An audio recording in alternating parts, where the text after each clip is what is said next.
are Spanish vaqueros working fighting bulls using the garrocha. Garrocha is the predecessor of the cowboy's lariat. It's used on Spain's ranches to work cattle and test fighting bulls for bravery.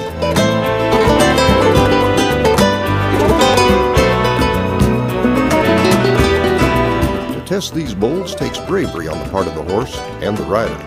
This bravery is the hallmark of the vaquero, something he brought with him to the New World. The roots of the Californio Vaquero go back 15 centuries to Spain and the Moors and to Mexico.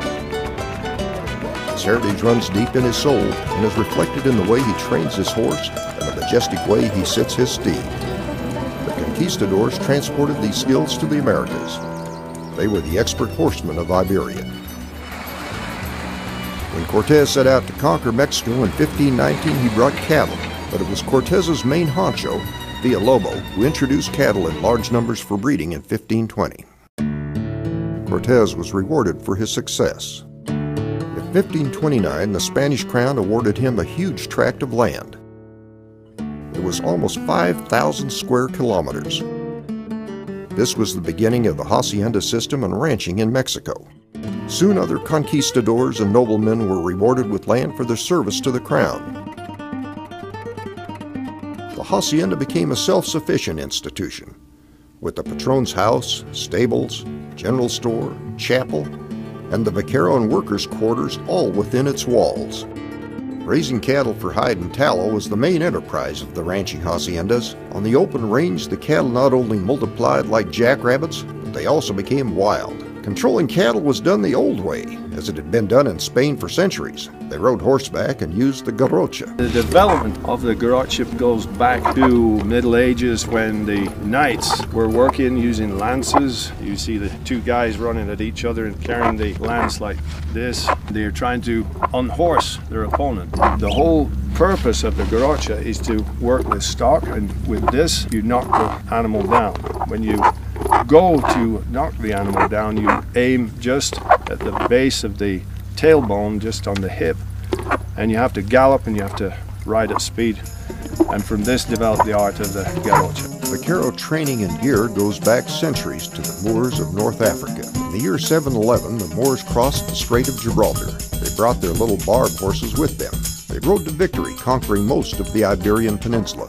Their barb horses were trained to anticipate their riders' every move and to obey without hesitation. The Moors rode with short stirrups, making it easier to wield their scimitars and thrust or dodge as needed. The Spaniards were no match for the highly maneuverable Berber cavalry. The Spanish knight was weighed down with heavy armor, and the only way he could control his horse was with a leverage bit. For the next 800 years, the Moors ruled. But the Spaniards learned from their conquerors. They bred their Iberian horse to the nimble barb, and this became the foundation of the Andalusian horse. And they embraced the Moors' jineta riding style of lightness and responsiveness.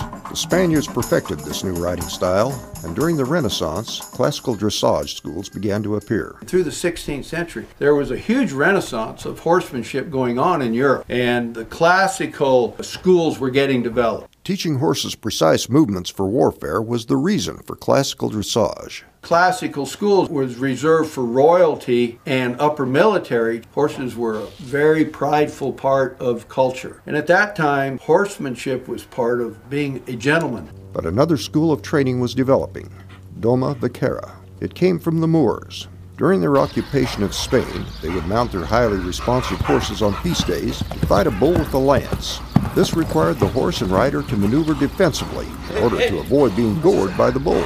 In 1726, the rules changed. Matador was now required to fight the bull on foot, and the horseman, instead of fighting bulls, now tested bulls for the bull ring. This is still a Spanish vaquero job, and for this job he schools his horse to have lightning responses to his commands. The lance became the garrocha, a tool for fending off aggressive cattle in the field. Horse training for this purpose eventually became known as Doma Vaquera. Doma, as in Doma Vaquera. Doma is to train a horse, and a vaquero is a stockman, and Doma Vaquera is to train a stock horse. The way it evolved in California. The Spanish history says that the conquistadors and padres, the ones that were picked to come, the officers and the priests were all legenta horsemen, bent leg style of riding, and they were all master legenta horsemen. Many of these expert horsemen became hacendados. They taught their vaqueros the disciplines of classical dressage and reinsmanship.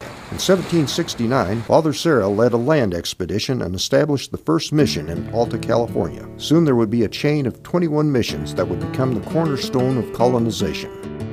To protect the colonies, the Spanish built 4 presidios. Santa Barbara was the last to be built. Jose Francisco Ortega had participated in the founding of it and was made the first commandant. And in 1786, for his service to the crown, he was rewarded with a royal Spanish land grant. He named his 38-mile stretch of oceanfront property Rancho Refugio. It was on this land that 5 generations of Ortegas ranched and developed the skills of horsemanship and the vaquero arts of braiding and bit and spur making. Senor Ortega, like other officers who had received land grants, had been trained in the Spanish school of horsemanship, and handling these vast herds of bovines required a highly refined level of horsemanship. The patrons, who had been former military officers, were the finest resident instructors. They set a high standard, and from there, the vaqueros took it even further. As the mission system developed, cattle became extremely numerous. So they started to teach the Indians to handle the cattle for them. The Indians were very astute students, became extremely good horsemen under the Spanish. This was the same period when land grants were starting to be issued to members of the military for reward for their service. In fact, by 1831, most of the larger California ranchos were owned by former military officers. This California Vaquero bridle horse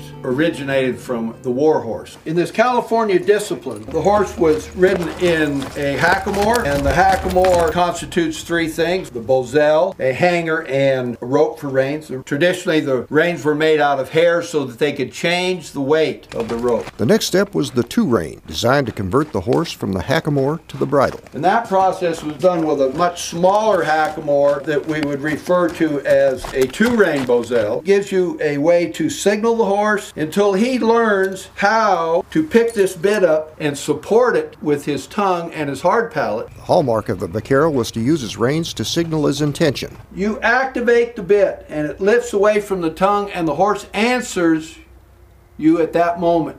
He is answering on a signal before leverage takes place at the chin strap. Taking the horse through the rigors of hackamore to the bridle is only part of the process. Skilled vaqueros can control a horse's every move through his own body positions. This is somewhat akin to classical dressage. Kind of how dressage is tied into, for some working cowboys, is like if you're in the feedlot or you have gates that you can get off a horseback.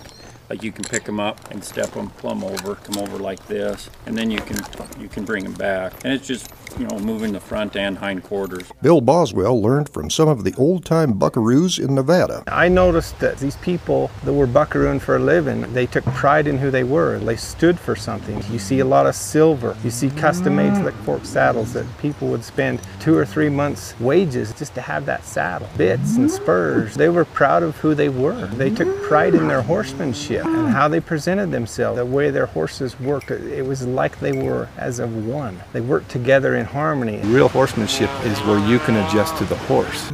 When I ride, oh, when I ride, I can see I'm rising up to a Nevada blue sky, the snow-covered peaks and rolling sagebrush flats. When I stand at the top, I feel God's hand, oh, let's all praise His name for the peak was. Whoa.